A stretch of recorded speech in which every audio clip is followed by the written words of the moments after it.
San Diego on Friday opened the first of 3 industrial-sized tents to house the homeless as part of the city's efforts to contain a hepatitis A outbreak stemming from the deplorable conditions people were living in on the streets. About 20 people made their way to a bunk bed Friday in the tent that will house 350 single men and women.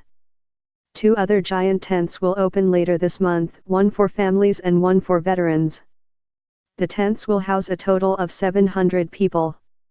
The city turned to tents to get people off the streets and contain a hepatitis A outbreak that has killed 20 people in the past year, marking the worst epidemic of its kind in the U.S. in 20 years. The virus lives in feces. There's going to be a marked difference in what we see on the streets today and what we see at this time next year, said Bob McElroy of the Alpha Project, the nonprofit group that will operate the tent that opened Friday. More than 3,000 people have been living on the streets in the city. The city opened a temporary campground in October where 200 people lived in tents.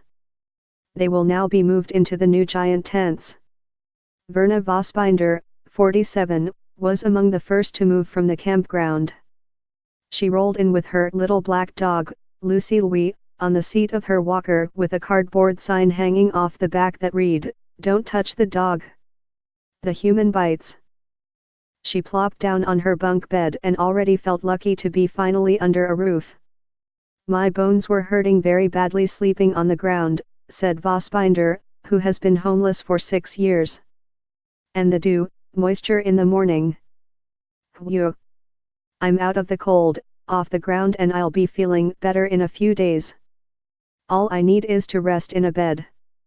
Mayor Kevin Faulconer, who welcomed her to the tent, said the goal is to move 65% of the occupants into permanent housing. The city had to divert $6.5 million budgeted for permanent housing to fund the operation of the tents for 7 months. The tents will provide an array of services from mental health care to housing navigators.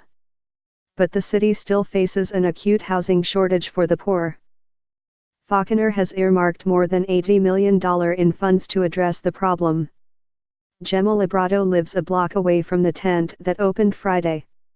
She said she is glad to see the streets being cleaned up, but she worries it may attract more homeless. Last Sunday, a homeless man high on drugs and with a bleeding hand ran into her apartment when she opened the door and locked himself in the bathroom. She and her 6-year-old son ran out and called police. The man broke things in her bathroom, left bloodstains on the floor, and scared her. "If this makes things more orderly, then I support this," she said. "But I'm worried. I don't want this to bring in more homeless to the area and people using drugs. There are families with children around here."